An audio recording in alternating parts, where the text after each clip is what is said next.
ამ შემთხვევაში მალავს. ამ შემთხვევაში მალავს. და ეს ამას ესე ვთქვათ, გაითვალისწინებს ევროპული სასამართლო, თქვენ ესე მიგეჩნიათ. და ეს იქნება საკმაოდ მძიმე მოსასმენი ხომ არ იქნება თვითონ საკმაოდ მძიმე მოსასმენი იქნება, მაგრამ ამან გამახსენდა ეგვიპტური გამონათქვამი, სიმართლე სიძლიერე არის სწორედ იმაში, რომ ეს არის მძიმე. გასაგებია. გარდა ამისა არის ცნობილი, ჩვენ საუბრობთ გადაცემის დასაწყისში, რომ არსებობს გარკვეული ახალი გარემოებები ამ საქმესთან დაკავშირებით. ბატონო დავით, რა გარემოებები გამოიკვეთა კიდევ? ისეთ რა მე კიდევ ერთხელ ვიტყვი, რომ ყველა იმ საკითხს არ შევეხები, რომელზეც მექნება საუბარი სტრასბურგში, მაგრამ ჩვენ გადმოგვეცა ის ჩანაწერები, რომლებიც ასახავს მოწმეთა დაკითხვას. გამომძიებელი ჩვენებების მიღების შემდეგ აწერინებს მოწმეებს ხელს, თითქოს ეს ჩვენებები არის მიღებული მათ მიერ თავისუფალი თხრობის შედეგად, რაც არის სისხლის სამართლის საპროცესო კოდექსით გათვალისწინებული. მოწმეებს არ დავასახელებ, ამ ეტაპზე არ დავასახელებ. და ჩვენ ვუყურებთ, როგორ ცდილობს, როგორ არის დაკავებული გამომძიებელი და არა მხოლოდ ერთი გამომძიებელი იმით, რომ არ გამოიკვეთოს ამ დანაშაულში შინაგან საქმეთა სამინისტროს უმაღლესი თანამდებობის პირები და მათი ოჯახის წევრები და გარკვეულ სიტყვებს, ფრაზებს, რომლებსაც აქვთ განსაკუთრებული მნიშვნელობა, სწორედ ამ დანაშაულის მოტივისთვის, იმ პირთა წრის დადგენისათვის, რომელთაც უშუალოდ მიიღეს, რაც უძღოდა წინ ამ დანაშაულს, პრაქტიკულად ადგილი აქვს, ეს შეიძლება შეფასდეს როგორც კანონდაუშვებელი ერთის მხრივ და როგორც კანონდაუშვებელი მტკიცებულება. მომჩივანს, რომ ქონოდა ეს ვიდეო ჩანაწერები, მაშინ აუცილებლად დადგებოდა ეს საკითხი. რა თქმა უნდა, ამაზე იქნება საუბარი სტრასბურგის სასამართლოში. გასაგებია. კიდევ ერთი კითხვა, რამდენად საკამარისი მასალები აქვს თუნდაც თქვენს მხარეს იმისთვის, რომ თქვენ ამ შემთხვევაში, ესე ვთქვათ, გამარჯვებას ცოტა რთული სათქმელია, მაგრამ მიაღწიოთ ყოველ შემთხვევაში იმას, რაზეც მიმართეთ თქვენ ევროპულ სასამართლოს. იცით, წერილობითი მტკიცებულებები, რომლებიც თვითონ საქმეში არსებობდა, მაგალითად მე გეტყვით ძალიან მოკლე მაგალითს სატელეფონო საუბრების შესახებ. სატელეფონო საუბრები, რომლებიც იქნა ჩადებული საქმეში არასახავს სრულად დანაშაულის ჩადენის ღამეს რა მდგომარეობა იყო და რა სატელეფონო კავშირი არსებობდა სუფრის წევრებს და ბრალდებულებს შორის, დანაშაულებს შორის.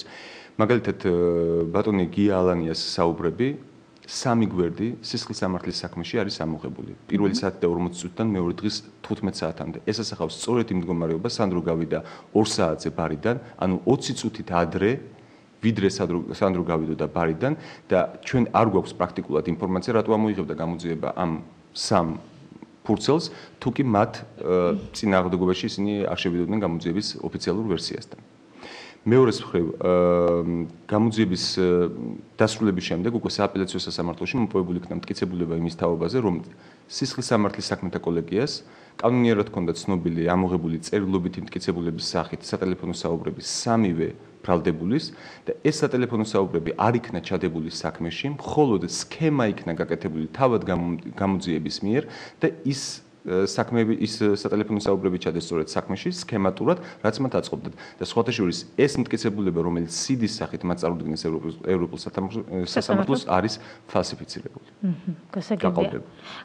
არსებობდა პრესაში ბეჭდებოდა გარკვეული ინფორმაციები იმასთან დაკავშირებით, რომ გარკვეული პრობლემები გექნებათ სტრასბურგში ამ საქმესთან დაკავშირებით, იგივე ხელისუფლების წარმომადგენლების. იცით რა, ხა ნამდვილად არ მინდა მსხვერპლის როლი ვითამაშო და ამ როლში გამოვიდე, როდესაც ადამიანი იღებს ამ საქმეს ასეთ ტიპის საქმეს მას გათვითცნობიერებული აქვს ყველანაირი შედეგი, ესე ვთქვათ.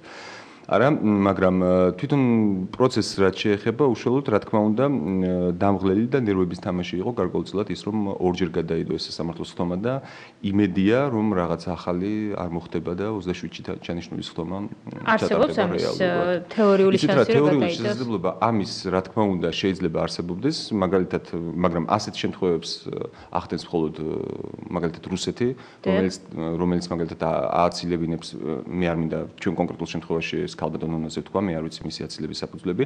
მოხდა იყო ესეთი შემთხვევა, როდესაც ააცილებინა ერთ მოსამართლეს საქმე, შემდეგ დანიშნა ადოკ მოსამართლეს, სპეციალურად მივლინი მოსამართლეს, შემდეგ ის მოსამართლე დანიშნა უმაღლეს სახელმწიფო თანამდებობაზე, შესაბამისად ის ვერ მიიღებდა მონაწილეობა საქმის განხილვაში, მაგრამ ეს არის რუსეთის ტიპის სახელმწიფოს მოქმედება, თუმცა პალატის თავმჯდომარეს აქვს უფლება საქმის ხელოვნურად გაჭიანურების ცდელობა. ამას ამ ეტაპზე ვერ ვიტყვით, მე ვფიქრობ, რომ საქართველოს მთავრობა არ უნდა იყოს დაინტერესებული იმით, რომ ეხლა გააღიზიანოს ევროპული სასამართლო რაიმე ხელოვნური ბარიერის შექმნის გზით.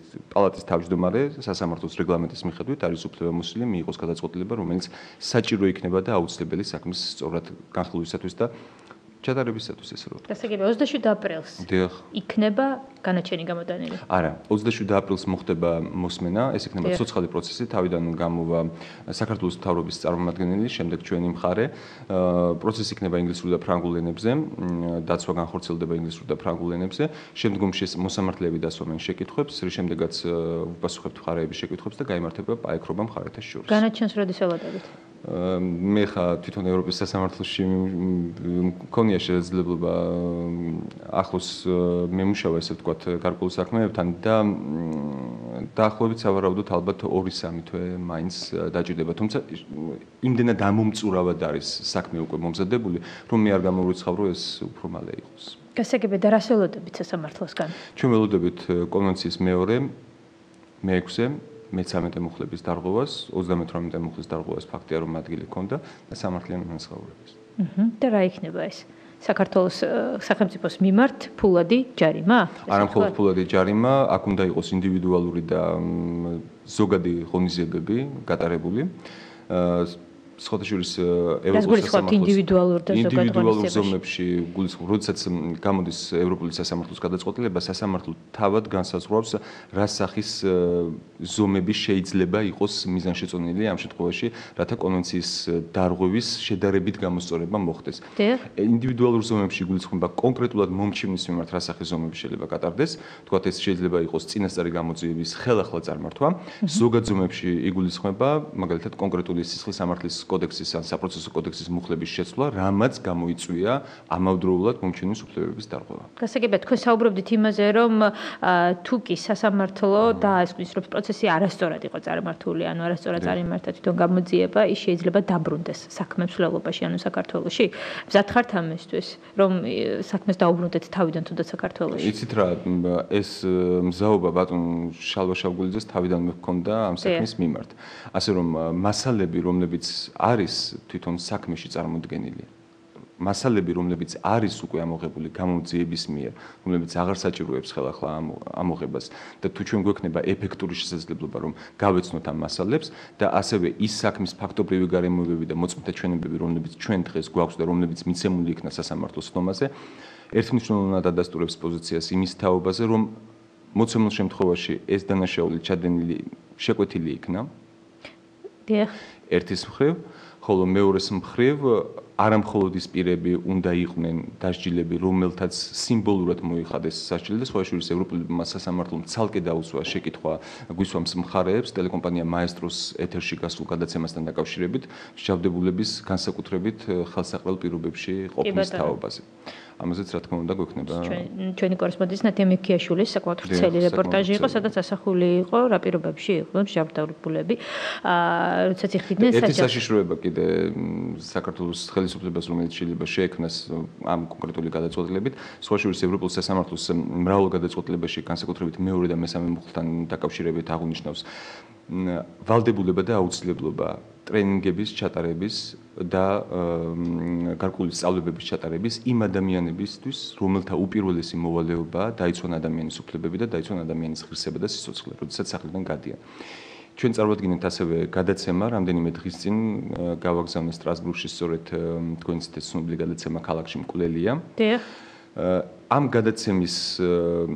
გადაცემაში მოყვანილი ფაქტები ერთმნიშვნელოვნად ადასტურებენ იმას, რომ პრაქტიკულად ადგილი აქვს ადმინისტრაციული რესურსების გამოყენებას და ადმინისტრაციულ პრაქტიკას უფრო სწორად ძალმომრეობის, ქუჩაში მყოფი ადამიანების და იმ პირების მიმართ, რომლებიც ერთი სიტყვით რომ ვთქვათ, მშვიდობიან მოქალაქეებს წარმოადგენენ. ეს საკმაოდ სერიოზული სიგნალი შეიძლება გახდეს საქართველოს მთავრობის. გასაგებია, ბატონ დავით, ისევ ამ თემიდან გამომდინარე, იმიტომ რომ ძალიან მნიშვნელოვანია და ძალიან საინტერესო თვითონ ის დეტალი, როდესაც თქვენ საუბრობთ იმაზე, რომ შეიძლება ევროპულმა სასამართლომ გამოიტანოს ესეთი დასკვნა, რომ საქმე არასწორად იქნა წარმართული და თუ კი ის დაბრუნდება საქართველოს შესრულებაში და თუ კი ისევ ისეთივე განაჩენი გამოიტანა ქართულმა მართლმსაჯულებამ, თუ კი ისევ არ იქნა დასჯილებული და არ დასახელდნენ შემოკვეთება, ამის შემდეგ რა იქნება? იცით რა, მე თუნდაც ინტუიციით. აბსოლუტურად ვარ დარწმუნებული, რომ პირი, რომელიც ჩადის განსაკუთრებულ სისასტიკეს და პირი, რომელიც თავს აყენებს კანონზე მაღლა, ის აუცილებლად წარდგება მარსაჯულების წინაშე. რამდენჯერაც არ უნდა მოგიხდეთ ამ საქმესთან დაბრუნება ბატონ დავით? იცით რა, ცხოვრება ისევე როგორც ეს საქმე არის ბრძოლა და ეს ბრძოლა გაგრძელდება. გასაგებია. ბოლო კითხვას დაგისვამთ, რამდენად ხშირია ესეთი საქმეები საქართველოსთან ევროპულ სასამართლოში? იცით რა, მე მქონდა შესაძლებლობა მემუშავა, ესე ვთქვათ, ქართულ საქმეებზე სტრასბურგში. ქართული საქმეები თვითონ ევროპის სასამართლოს თანამშრომელთა მიერ განიხილება როგორც ერთ-ერთი ყველაზე რთული საქმეები. და ის რაოდენობა საქმეების, რომელიც დღითიდღე მიდის სტრასბურგში, რა თქმა უნდა, საგანგაშო ზომას. იცით რა, როგორც ადრე შეიძლება გავყოთ ორ ტიპად ევროპის საბჭოს ქვეყნებს. სხვა შორის სტრასბურგში ჩემმა პროფესორმა პოლონელმა როდესაც გაიგო, ქართველი ვიყავი, გამიყიმა და მითხრა, რომ ძალიან კარგი ქვეყანა ხართო და რატომ მეთქი, ნუ ძალიან ბევრი კარგი რამ გახასიათებს და ასევე უცნაურია და უცნაურობა რაში გამოიხატება მეთქი, თქვენ ხართ ერთადერთი ქვეყანა, რომელმაც ერთი კვირის განმავლობაში მოახდინა იმდენი საკანონმდებლო ცვლილება, რომელიც შესაძლებლად გახდიდა ევროსაბჭოში გაწევრიანებას. ის რაც ფურცელზე იწერება, ეს არ არის საკმარისი იმისთვის, რომ მისი ეფექტურად რეალიზაცია მოხდეს ცხოვრებაში. რაც მთავარია, ამის ნება უნდა იყოს და ამ ნებაზე კონტროლი უნდა განახორციელოს სასამართლომ. სასამართლო ხელისუფლება არის ყველაზე ძლიერი ხელისუფლება ყველა ქვეყანაში. ის რაც ხდება ზოგადად საქართველოში შეუძლებელია განხორციელდეს თუ კი მოსამართლე არის კანონმორჩილი, თუ კი ის არის დამოუკიდებელი მიუკერძოებელი, თუ კი უზენაესი სასამართლოს თითოეული მოსამართლე არის თავის სიმაღლეზე და თუ კი უზენაეს სასამართლოს მართავს ადამიანი, რომელიც კანონის წინაშე ყოველს თანასწორობას აღიარებს საქმით. გასაგებია, ძირითადად რა ტიპის საქმეები მიდის ხოლმე საქართველოში? ძირითადად, იცით რა, მე-6 მუხლის დარღვევა ეს არის პრაქტიკულად ყველა სამართლიანი სასამართლოს უფლების დარღვევა საქართველოს საქმეებს ეს არის კიდევ დავაკონკრეტოთ მე-6 მუხლი რომ მე-6 მუხლი ეს მოიცავს თანასწორობის უფლებას, მხარეთა შესაძლებლობის თანასწორობის უფლებას, ის რომ დაიკითხოს მოწმე, ის რომ უზრუნველყოფილი იქნეს დაცვის საშუალებებით მხარე, ეს არის თარჯიმნის უფლება და ესე შემდეგ. ეს არის ძალიან ბევრი კომპონენტისგან შედგება, სხვა შორის მართლმსაჯულების განხორციელება, ანუ სასამართლოსთვის მიმართვის უფლება წარმოადგენს უმნიშვნელოვანეს ელემენტს. მე ხა სულ რამდენიმე თვეა რაც დავბრუნდი საქართველოში და სტრატეგია არის სასამართლოების აბსოლუტურად შეცვლილი. მაგალითად, საქმეებს ძირითადად ახდენენ საქმეების მოწყვეტას, ესე რომ ვთქვათ, ხელოვნურად დასაშვებობის სტადიაზე. ანუ პრაქტიკულად ის რაც კონსტიტუციის 52 მუხლშია, რომ თითოეულ ადამიანს აქვს უფლება მიმართოს თავისუფლებათა და თავისუფლებათა დასაცავად სასამართლოს, ეს უფლება არის ძალიან ძიმე მდგომარეობაში, ესე რომ ვთქვათ, საქართველოში. და ეს ესმით ევროპულ სასამართლოში. ეს ძალიან კარგად ესმით ევროპულ სასამართლოში. გასაგებია, ძალიან დიდი მადლობა დავით ჯანდიერი იყო ჩვენი გადაცემის სტუმარი, რომელიც მიუგზავრება ევროპულ სასამართლოში მონაწილეობის მისაღებად და ევროპულ სასამართლოში ჩვენთვის ერთ-ერთი ყველაზე ცნობილი საქმე. სანდრო გირგულიანის საქმე ეხება. ძალიან დიდი მადლობა იმისთვის, რომ მოგზავნით და მიიღეთ ჩვენს გადაცემაში მონაწილეობა.